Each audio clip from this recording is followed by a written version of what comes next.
Chers amis sportifs, nous vous remercions une fois encore d'avoir honoré de votre présence à ce point de presse. De quoi s'agit-il exactement?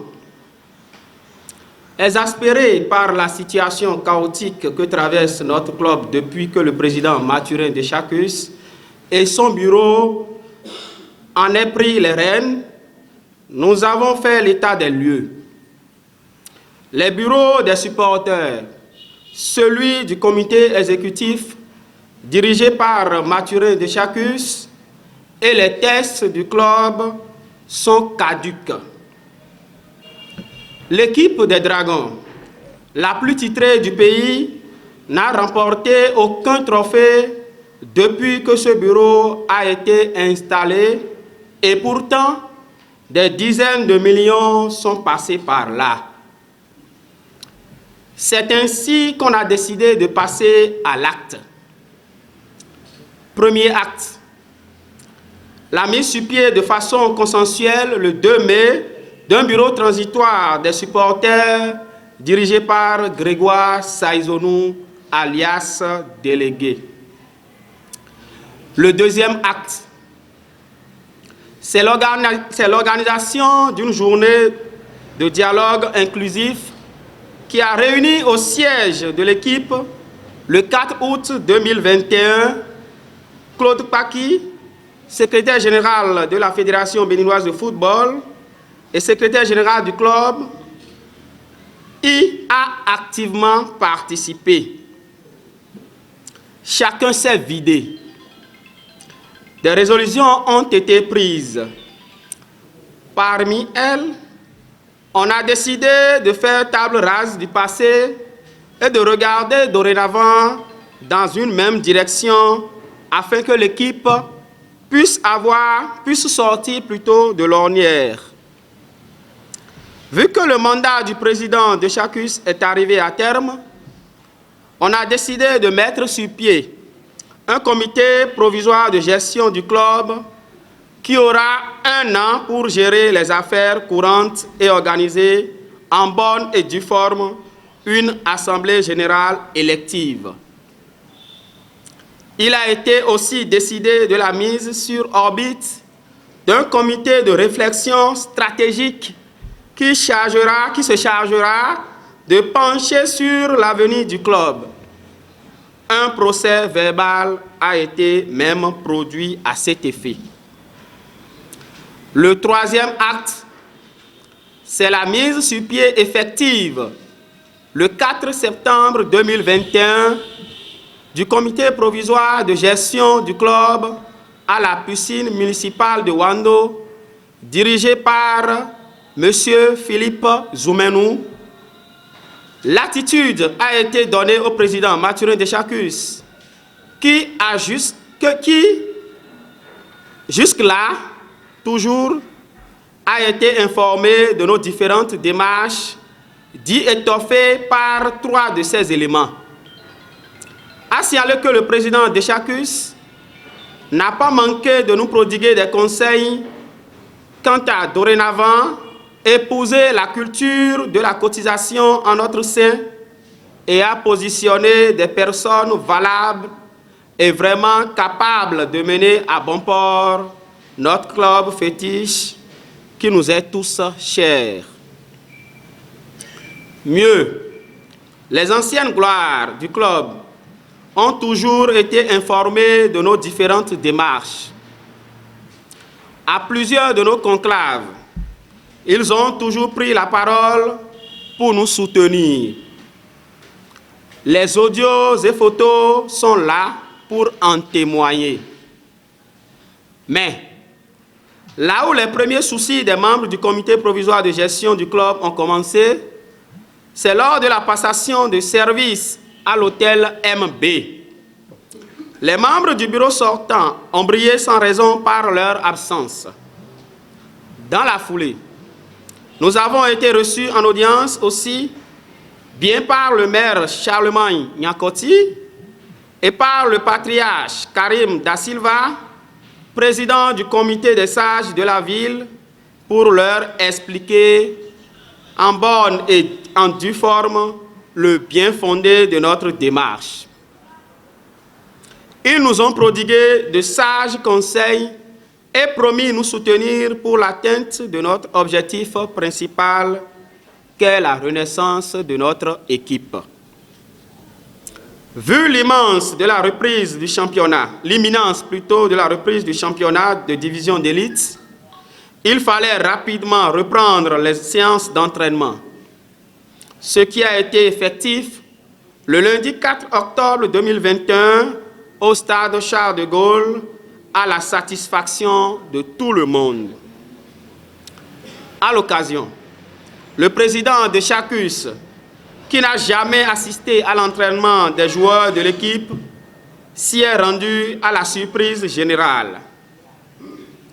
À l'occasion, il a donné une enveloppe de 500 000 francs CFA au président Philippe Zoumenou, qui était également pour l'entretien des nouvelles recrues. Un geste apprécié par tous.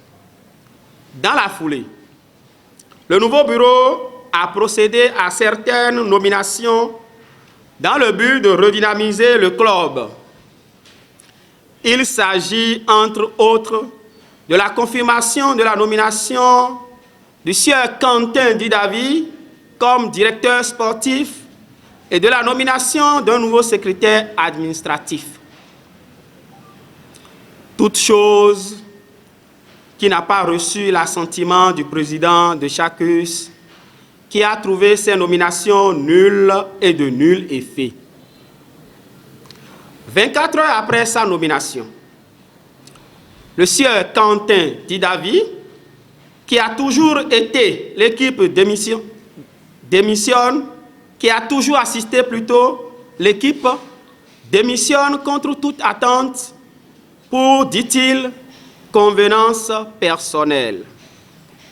Eu égard à tout ce qui précède, on ne s'est pas découragé.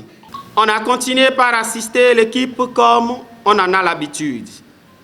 On en était là lorsque le vendredi 15 octobre 2021, aux environs de 13h55, le président du bureau transitoire des supporters, Saïzonou Grégoire, reçoit un appel téléphonique du secrétaire général, Claude Paki, l'invitant à une séance organisée par ses soins le lendemain à 10h au siège du club pour débattre des dispositions à prendre pouvant aboutir à la mutation du club en société sportive en vue de se conformer aux exigences du ministère des Sports pour la saison sportive 2021-2022. Un appel auquel le président Saïzonou lui a répondu par écrit. Dans ce courrier, il lui a signifié que vu l'importance de l'objet, il ne pourrait prendre seul la décision d'inviter les supporters à participer à une séance d'une telle envergure pour l'intérêt de la ville capitale et par surcroît du Grand Ouémé Plateau. À cet effet, il lui a conseillé d'associer les forces vives et les autorités politico-administratives de la ville, étant donné que l'équipe des Dragons est un patrimoine commun. C'est donc dans ce méli-mélo, à l'interne, que l'équipe a commencé la Super League avec des résultats en dents de scie. On en était là lorsqu'une quinzaine de supporters et nouveaux dirigeants du club ont été convoqués à l'Office central de répression de la criminalité, OCRC, le 3 décembre 2021. Il s'ensuit alors un va-et-vient entre leur maison et l'OCRC. Quelques jours après, le dossier a été affecté à la Cour de répression des crimes économiques et du terrorisme, CRIET, par le sieur Bruno Oussou, ancien secrétaire général du club et actuel président intérimaire du club. 2 chefs d'accusation leur sont imputés. harcèlement sur les réseaux sociaux et usurpation de titres. À la Criette, le plaignant a pratiqué la politique de la chaise vide. Le procureur spécial de la Criette, surpris par ce dossier, l'a tout simplement classé sans suite, car l'article 81 des statuts de l'association sportive des Dragons FC de Louémé, ASDFCO, adopté en Assemblée générale extraordinaire en 2010, stipule clairement que les différends entre membres ou dirigeants du club ne doivent pas être portés devant les tribunaux ordinaires. Dans ce clair sombre entretenu par le président d'Echacus et son secrétaire général, le comité provisoire de gestion du club, qui avait pris un élan salvateur, s'est vu obligé de suspendre momentanément ses activités jusqu'à ce que la situation se clarifie. Au demeurant, nous n'avons pas baissé les bras, puisque c'est nous qui les avons mis là où ils sont. C'est alors qu'on a décidé de changer de fusil d'épaule, en envoyant par voie d'huissier, le 5 janvier 2022, un courrier leur demandant de convoquer une assemblée générale élective inclusive avant le 29 janvier 2022. Dans le cas contraire, ils seront responsables des déconvenues qui en découleraient. Dans la foulée, ils ont mis sur les réseaux sociaux un courrier signé du président d'Echacus invitant les supporters à une assemblée générale élective prévue pour le 19 mars 2022.